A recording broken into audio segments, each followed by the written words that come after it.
Hey guys, and welcome to my next reaction to Good Omens. So, this is episode 3, so it means we're kind of approaching the halfway point of this kind of mini-series, and I'm really loving the style of the show, how quirky it is. I'm very curious as to when the end of the world is going to actually happen, because it feels like we're getting close, but maybe not. I don't know.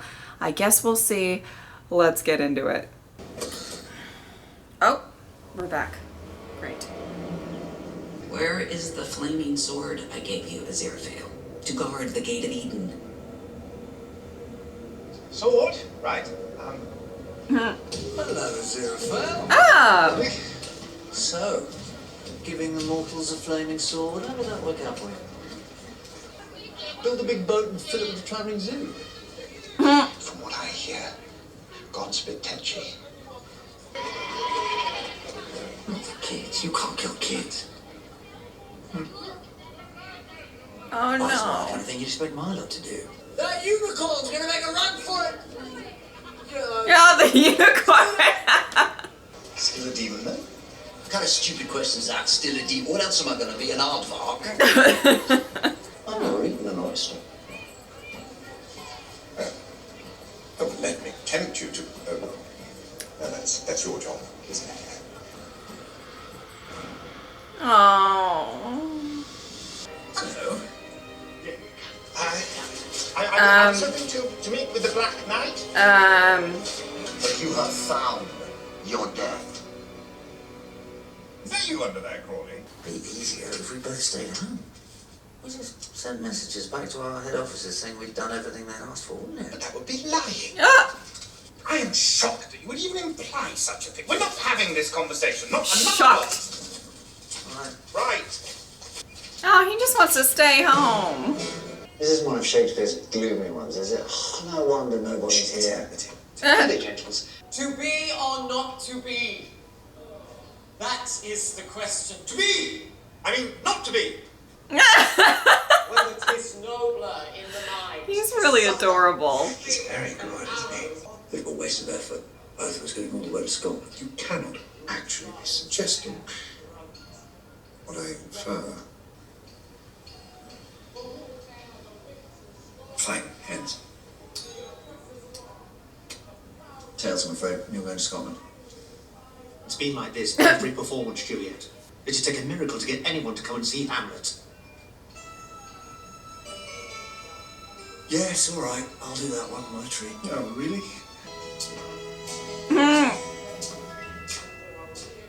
You are lucky that it is I, Jean-Claude, who will remove your traitorous head from your shoulders. Oh, that's nice.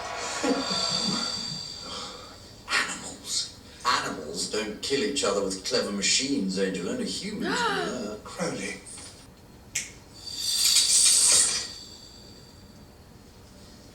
I suppose I should say thank you. If my people here I rescued an angel, I'll be the one in trouble, and my lot do not send rude notes. Well, anyway, I'm very grateful. I thought you were called God Aristocrat. Ah! Dressed like that is asking for trouble. What would you say to some grapes? I love how much he loves grapes. I do too. You are fallen. I didn't really fall, I just, sauntered vaguely downwards. I need a favour. I want insurance. What? I wrote it down. It would destroy you. I'm not bringing you a suicide pill, Crawley. Not what I wanted for, just insurance. If they knew I'd been fraternizing, it's completely out of the question. Fraternising. Or whatever you wish to call it. I do not think there is any point in discussing it further. I don't need you. And the feeling is mutual, obviously. Oh no, you do need each other. Oh no, it's set on. Obviously. Oh. You have the books for the Fuhrer. Yes, I do. Is that no? We told you to bring us the Fuhrer. It was most definite that he needs Ah! it. It has the prophecies that are true. Such a pity you must be eliminated. But take heart. Just another death in the Blitz. He's not worried. Was she? She, my double-dealing Nazi acquaintance. Reason? Let me introduce you. Damn. Captain Rose Montgomery of British Military Intelligence. Thank you for the introduction. Oh no. Shoot him. You're all here. Allow me to introduce Fräulein Britta. Ah! Works with us. Oh no. Ist sehr leichtgläubig. Oh. I must remember that. I am But paid for a it's sucker. endearing. You are paid for a sucker. You can't kill me. There'll be paperwork. And then make paperwork. Sorry, consecrated ground. Oh, it's like bringing a bitch in bare feet. What are you doing here? Stopping you getting into trouble. These people are You're working so for you. cute. In about a minute, a German bomber will release a bomb that will land right here. It would take a last-minute demonic intervention to throw them off course. Yes. You're all wasting your valuable running away time. Oh, he keeps And if, saving in him. 30 seconds a bomb does land here. Kill them. They are very irritating. Oh, shit. That was very kind of you. Shut up. Well, I forgot all the books. Oh, they'll all be blown to... Little demonic miracle of man. Left home. Oh my god, I'm gonna cry. Oh, they're so sweet. They're so sweet. A secret army. The Vals forces a witchery. Ah. Nice for you. If you need us, the Witchfinder army are here for you. An army? I hear that you're setting up a caper to rob a church. Caper. But I can't have you risking your life. Oh. Not even for something dangerous. Don't go unscrewing the cab. It's the real thing.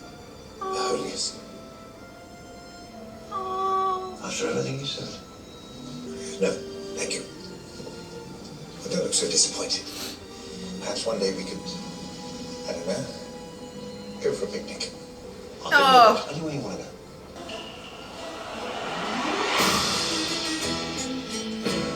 Whoa. I feel like we're halfway through the episode. We have. Are we not? Oh. Okay, we're going. Oh, shit. Sorry, right number. Did they steal it? Professional book thieves probably go around in their car stealing books. No. No, they didn't mean to steal it. Do you want some lemonade? You really got excited We're going about to have to that. break into the... Are you a witch? No. I'm an occultist. Oh, well, that's all right then. There had been a horseshoe over the door of Jasmine Cottage for hundreds of years. It protected the inhabitants from evil, or so they believed. You can just leave him in the garden. Now, dog, go inside. No. Good boy. It's not hard, was it? The hellhound entered the cottage and a little bit more of hell burned away. Interesting. I thought it was gonna make like the dog explode, and I didn't want to see that. I don't know why I thought that. According to Shadwell's pay ledgers, it is run by Witchfinder General Smith. Under him are Witchfinder Colonels Green and Jones. Then there are Witchfinder Majors Saucepan, Tin, Milk Bottle, Deceased, and Cupboard. Because Shadwell's limited imagination had been beginning to struggle at this point. Makes sense.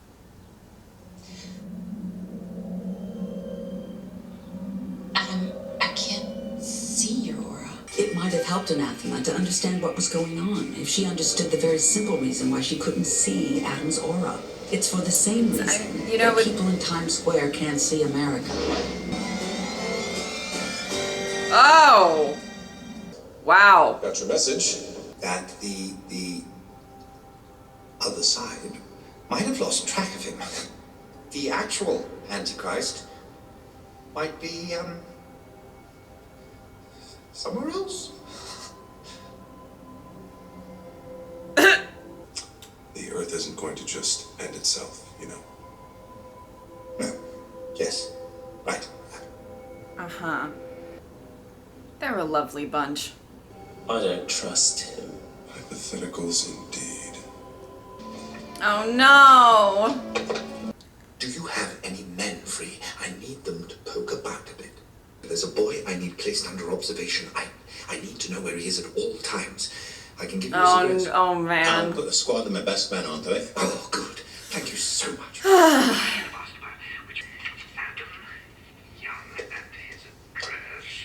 Oh boy.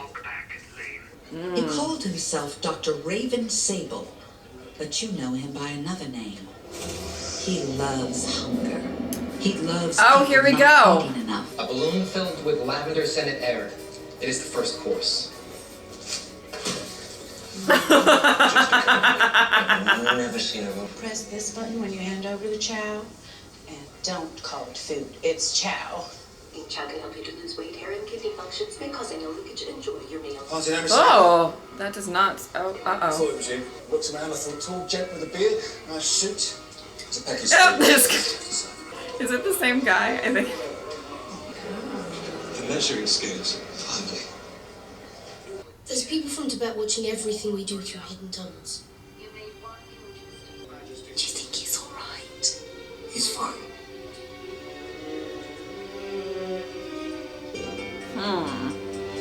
Unforgivable, that's what I am. You were an angel Oh. once. That was a long time ago. Even if this all ends up in a puddle of burning goo, we can go off together. Go off together. How long have we been friends? 6,000 years. Friends, we're not friends. Yes, gay. We are an angel and a demon. You were on opposite sides. We're on our side. There is no our side, Crowley. No, stop Not it. anymore. It's over. Stop Have a it. nice doomsday. My heart's broken. Oh no.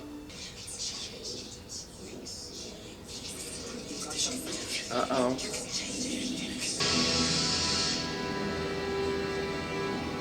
Oh! An enormous room without a nuclear reactor in it. Whoa. There's nothing there.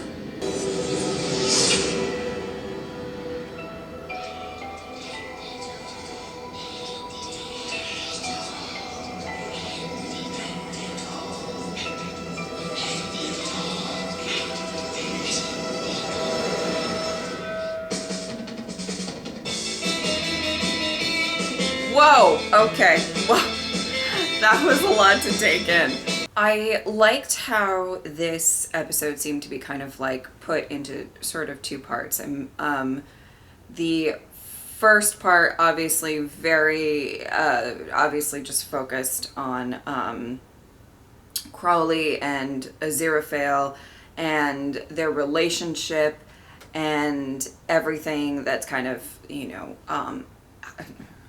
well, definitely probably not everything that's happened because that's a long time and I don't think they had that much time in the episode, but I liked that they focused on that for the first part. And the second part of the episode was a lot of still just kind of moving the plot forward. We're getting closer and closer and, you know, all that stuff. But and kind of having all of the pieces sort of moving together a little bit with a lot of the other characters, but not necessarily with the two that we kind of, well, I would say want to work together. There's been a lot of lovely moments from their past, from what's happened between them, to give a little bit of perspective on what their relationship is. You know, I would say Crowley is not that bad of a demon. You know, he keeps making the comments of he didn't really like fall from being an angel. He more just kind of came down in a gradual, maybe, what did he say, like he sauntered down or sauntered off or something like that. And with Aziraphale, I feel like I do find it very interesting. He's definitely a rule follower. He cares a lot about what he needs to do. And I'm not sure if that's just more so like a moral code in the fact that he believes in the grand plan or whatever, but I think, you know, I don't know if there's a hint of just being kind of like afraid of the consequences. I don't think he wants to admit that he has had some type of relationship with Crowley, and some, you know, that maybe people would think he has been influenced by a demon or, you know, whatever's tempted, so to speak. And so it's, you know, it's a complicated relationship. I'm sure it will get back on track at some point. But at this moment in time, I kind of really love where the examples that they showcased. I think it's very obvious how much they care for each other. I think that that's something that's just been very obvious, very lovely to see. There's so many just like heartwarming moments, and Crowley trying to save Aziraphale, and, you know, the whole thing with him not wanting Crowley to go into the church. I felt like that was just kind of he was sort of giving it back a little bit, and they care for each other, I think, very deeply. And the idea that I think it's a bit harder for Aziraphale to accept. Crowley's okay with breaking the rules. You know, in the beginning of this, he says, you know, why don't we just stay home? Right? Like, why not? You know, like, who cares? And Aziraphale saying, like, what if somebody finds out? And Crowley's like, well, you know, they're not going to. That doesn't answer the question, by the way. He's like, nobody has to find out. It's like, yeah, but what if they do? Like, you know. And so it's a little easier for him to kind of give in to a relationship, to kind of, over the years, accept that I think he kind of cares. Whereas I would say Aziraphale doesn't, you know, it's harder for him to kind of break down those barriers and those walls, because he does care about the rules. He does care that it's sort of forbidden, so to speak. But I did like a lot of the focus on those two characters, their relationship. It gives way more perspective going forward. We have 3 episodes left. I don't know. I mean, is Doomsday coming? Like, what's, you know, I feel like it is. I don't know. But I like that we did get the backstory. And again, I say, you know, it's not the full backstory probably, but little bits and pieces of a backstory for their relationship, so that, you know, we can kind of really care about how they interact with each other going forward. And it really did break my heart, you know, the conversation between the two of them. I don't think that that's how everything's going to be left, but still sad nonetheless, just in my opinion. There's a couple of really interesting things that the Witchfinder army is in contact with both of them, and I find that to be kind of interesting. When it comes to Adam, you know what I'm kind of interested in, and I know that I feel like everything's just going to get crazier and crazier as we move forward, but I am actually kind of just interested in how much the parents, if they notice anything, they keep alluding to the fact of like, is he all right, and all of that, but it's like, do they think that there's anything wrong with their child? Are they just ignoring the signs? Does he not display that many signs? I don't know. I find that really interesting. I'm not entirely sure we're going to delve into that though, because I feel like shit's gonna start happening very soon. So I don't know if I can really, I don't know if we're gonna really explore that, but I find that very, very interesting. Yeah, I guess we're gonna see how this goes, and if in the next episode it's going to be more so Crowley versus Aziraphale, and we're gonna see how that goes when they don't kind of slightly work with each other, when they don't kind of team up or rescue each other or anything like that. I think that that's going to be kind of interesting to see, and I hope it doesn't last long because I think their relationship's super cute. So says me. All right. I loved it. I thought that was a great episode. And only 3 episodes left. It's gonna be crazy. We're at the halfway point. All right. I hope that you guys enjoyed this reaction. Thank you guys so much for watching. I will see you next time. Bye.